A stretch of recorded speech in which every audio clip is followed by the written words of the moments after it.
TVK chief Vijay కు shock తగిలే వార్త. చెంగల్పట్టు కోర్టులో విజయ్ భార్య డివోర్స్ పిటిషన్ దాఖలు చేశారు. నా కొడుకు వచ్చినప్పటి నుంచి నాకు దరిద్రం గిట్టుకున్నది. విజయ్ తో విడాకులిప్పించాలని ఆ పిటిషన్ లో పేర్కొన్నారు. అయిపోయిందా అవదమని మన ఏమైనా సామాన్యుల లెక్క ప్యూర్ ఐరన్ లెగ్. 27 ఏళ్ల తర్వాత ఇప్పుడు ఆమె డివోర్స్ పిటిషన్ చెంగల్పట్టు కోర్టులో పెట్టారు. ఎన్నికల ముంగిట టీవీకే చీఫ్ విజయ్ కి ఇది ఒక షాక్ అనే చెప్పాలి. వీడిది సామాన్యమైన పాదం కాదురా, పరమ దరిద్ర పాదం.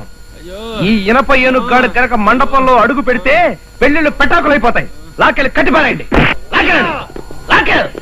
వివాహేతర సంబంధాన్ని కొనసాగిస్తున్న విజయ్ తో తాను జీవితాన్ని గడపలేని నేపథ్యంలో తనకు విడాకులు మంజూరు చేయాలంటూ సంగీత ఆ మేరకు ఏదైతే డైవోర్స్ పిటిషన్ దాఖలు చేశాను.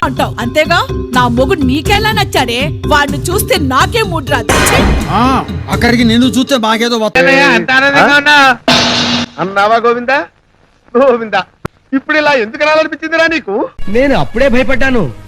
ఆ పాద మహిమ అంతా ఇంతానా? చావాల్సింది బతుకుతుంది, బ్రతకాల్సింది చస్తుంది.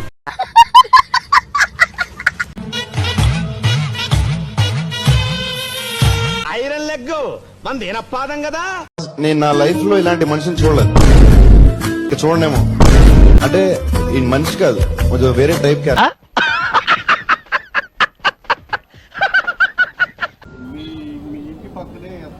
ఏదో నిన్న కూడా నేను చూశాను. ఏదో కొట్టించుకుని నవ్వుతావేట్రా ఎర్రి. జనసేన ఆఫీసులో ఎవరిదైనా కార్లు పాల్గొట్టడం తప్పే కదా. వాడికి మతి స్థిమితం ఉందా లేదా? జగన్మోహన్ రెడ్డి గారికి ఒక పిచ్చి పట్టినట్టే.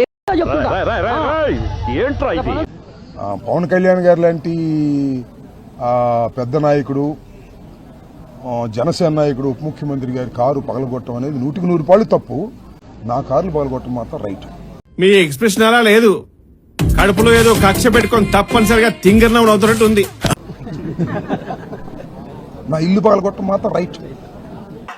కరెక్ట్, ఇది కరెక్ట్ గా చెప్పావయ్యా. నా పిల్లం తరమటం మాత్రం రైట్. నా ఆఫీసును ధ్వంసం చేయటం మాత్రం రైట్. పవన్ కళ్యాణ్ గారు కారును మాత్రం పగలగొట్టడం తప్పు తప్పు తప్పు. ఇప్పుడు నువ్వు మంచోడవని నిప్పట్టుకుంటే కాలకుండా ఉంటుందా? నేను చెడ్డోడని వారెడితే నా పొలం తడవకుండా ఉంటుందా? పంచభూతాలకే లేని అబ్జెక్షన్ పంచాయతీ బోర్డుకి ఎందుకు? ఎలాంటి పవన్ కళ్యాణ్ గారు, మీరు ఖండించకపోయినా, వాడి మతి స్థిమితం లేకపోయినా నీ కారు పగలగొట్టడం తప్పు. వాడి మీద యాక్షన్ తీసుకోండి. ఏంటో బావా నువ్వు హార్ట్ఫుల్ గా చెప్తున్నా కన్నింగానే కనిపిస్తా. మా మీద ఎట్టాగు, మా మీద దాడి చేసిన వాళ్ళ మీద మతి స్థిమితం లేని వాళ్ళు కాదు. వాళ్ళు బ్రహ్మాండమైన మతి స్థిమితం ఉన్న వాళ్ళు దాడి చేసినా తీసుకోమాకండి.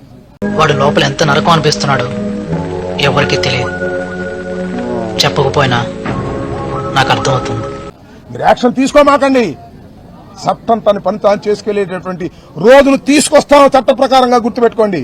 ఎవడు ఎక్కడ తప్పుకోలేడు దీనిలో. అరే చాలా కాన్ఫిడెంట్ గా ఉన్నాడు. మీరు తీసేస్తారు బాబు. నేను మరొకసారి చెబుతున్నా, అయ్యా ఎస్పీ గారు, మన పవన్ కళ్యాణ్ గారు కారు మతి స్థిమితం లేని పగలు కొట్టాడంటే ఎంబటి యాక్షన్ తీసుకోండి. వెళ్ళి ఒక బెటాలియన్ యాక్షన్ తీసుకోండి. తప్పేం లేదు. అది వెళ్తారయ్యా, వెళ్తారు. ఇక్కడ అర్ధ గంటలు వెళ్తారు, ఇక్కడ 7 గంటలు, 6 గంటలు కాదు 7 గంటలు, నాకు తెలుసు లెక్క. 7 గంటలు జరిగినా కూడా వెళ్లరు. ఎంత ఘోరం జరిగిపోయిందిరా. వెళ్ళకపోగా ప్రోత్సహిస్తారు. ఎంత తేడా ఉంది సార్. మనం ఎవరికి ఏం ద్రోహం చేశాం? మనకి మాత్రమే ఎందుకు ఇలా జరుగుతుంది? ఎంత తేడా ఉంది. ఎక్కడికి పోదు, ప్రజలు గమనిస్తూనే ఉంటారు. లేకపోతే ఇంతమంది ప్రజలు రోజు రావటమే దగ్గరికి ఎందుకు వస్తున్నారు? నేను జైలుకి వెళ్ళి వచ్చానయ్యా. నువ్వు పావలా 10 రూపాయలు చేస్తున్నావు చేసి నువ్వు అవరాక్షన్ చాలు. నేనేం పుణ్యక్షేత్రానికి వెళ్ళి రాలా, జైలుకి వెళ్ళి వస్తే వస్తున్నారు నా దగ్గరికి. మనమే డబ్బా రాయిళ్ళు అనుకుంటే మనకన్నా డబ్బా రాయిళ్ళు ఇల్లు రోజులు గిర్రం తిరిగి వస్తాయి. అప్పుడే 2 సంవత్సరాలు అయిపోయింది, ఇంకా 3 సంవత్సరాలు, ఇంకా 2 సంవత్సరాలు అయితే ఆఖరి సంవత్సరం ఏం ఉండదు.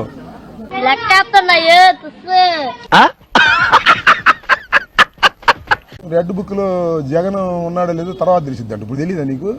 జగన్ కాదు, నేను కాదు, నా ఇంట్లో కుక్క ఉంది. ఆ కుక్క కూడా భయపడదు మిస్టర్ లోకేష్. ఫ్రస్ట్రేషన్ అందరికి వస్తుందండి. కొంచెం కోపం ఎక్కువైతే లిసినోప్రిల్ HCTZ అనే టాబ్లెట్ ఉంటుంది, అది వేసుకుంటే బీపీ తగ్గిపోద్ది. కానీ కూడా మరొకసారి రీటరేటింగ్ చేస్తున్నానని కూడా ఈ సందర్భంగా చెబుతున్నా. 100 సార్లు జైల్లో పెట్టుకో, 1000 కేసులు పెట్టుకో, ఈ రెడ్ బుక్ నా కుక్క కూడా లెక్క చేయదు. సరవల బోర్డు కనకాంబరం, నీకు ఇంకా కుర్రతనం పోలేదురా.